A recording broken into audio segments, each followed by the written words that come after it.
Hello and thank you for joining me today. Well, this is the Monday, February 28th edition of our video devotionals. And yes, it's Monday, and we call this Marvelous or Magnificent Monday, the beginning of another work week and school week for many of you, and we hope it's going to be a good one.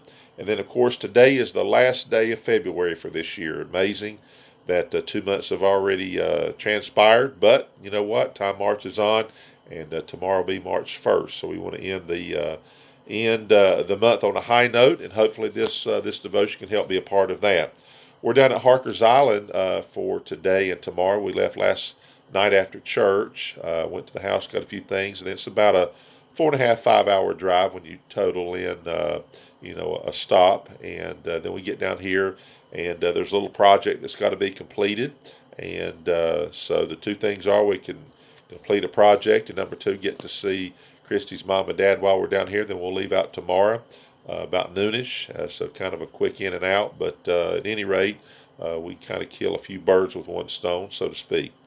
So Deuteronomy chapter 25 today, we're going to look at verses 13, 14, and 15, just a very practical part of Christianity, and we're going to look at it today from Deuteronomy 25 and those three verses. Again, thank you for all who watch the videos. We appreciate you very much, and we appreciate you just letting us be a part of your day and a part of your life that can help encourage you, and it encourages me that I can do that. So notice what it says here in Deuteronomy 25, and it says in verse 13, it says, "Thou shalt not have in thy bag divers weights, a great and a small. Thou shalt not have in thine house divers measures, a great and a small. But thou shalt have a perfect and just weight. A perfect and just measure shalt thou have, and that thy days may be lengthened in the land which the Lord thy God giveth thee." So obviously we're talking about fairness here. You look at the word, a couple of times it uses the word divers there, various. In other words, all right, this is a very simple concept, especially, and not really too long ago compared to human history, but the way people would measure out things, particularly when it comes to weight. They would take a weight and put it on one side of like a bar, and then you put on the other side whatever that commodity would be. So let's just say we're talking about corn. And on one side you'd hang a weight, and let's say someone wanted 1 pound or 5 pounds of corn. So you hung 1 pound on one side, and you'd hang on another side a container, and you start adding to that until the sides were equal. And that way if there's a pound of weight on this side, then it would correspond with a pound of corn or whatever it is on the other side, because there's this balance here. And she would get that. So imagine going to somebody and saying, "I'd like a pound of corn," and they put this weight on there, and you don't know if it's a pound. I mean, who's going to determine that? And the big thing is, whatever that weight is, imagine that depending on who it is, that they would change out the weight on this side, but they would still call it 1 pound. And that's not fair. So I'm saying that because God's saying that's unfair, and I don't like that very much. As a matter of fact, the consequences here, it says that for someone to have the perfect and the just weight, then your days would be lengthened in the land. Now imagine people that practice that, and there are people that practice these unfair things. You understand that, and always have been. And it's always a terrible thing when you find out someone's cheated you out of something. And there are people that make that kind of a practice, and after a while when they get figured out, then that's going to hurt their business, not help their business. You understand that.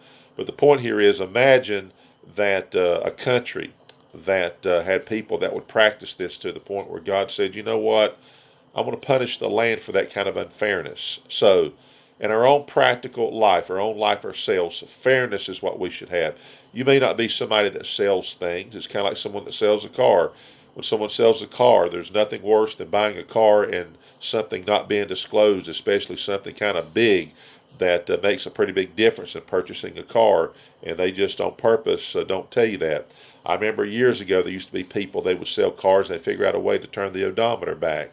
I think that's probably hard to do these days, not saying someone can't do it, and of course in this world of the digital and all of that. But the point is, imagine selling a car and a guy saying this car only has 50,000 miles on it, when in reality has 100,000. Well, it makes a big difference, and no one likes that. It's unfair, and God is saying, I don't like that. It's not right, and I don't want you to practice that.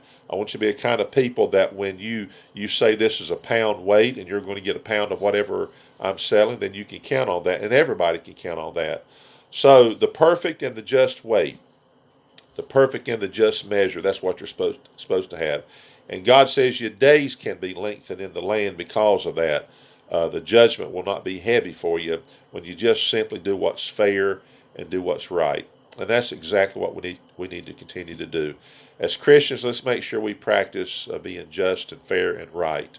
And boy, when someone just finds out that you're not fair, you're not just, you've cheated somebody, then boy, that just puts such a blight, especially when we say, well, I'm a Christian, and you practice that kind of thing.